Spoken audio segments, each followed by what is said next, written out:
You ask Tiger to calculate. This deals with long subtraction. The final result is 3,683. Let's solve it step by step.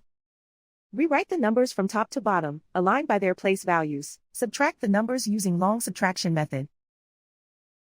8 minus 5 equals 3.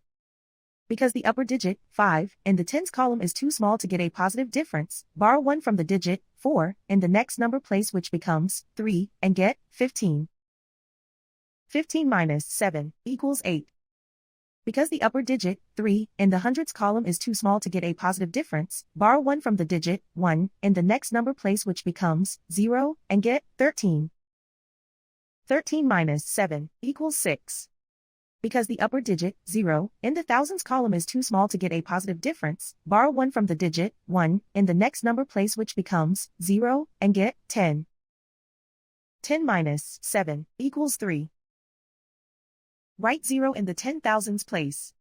And so the final result is 3,683.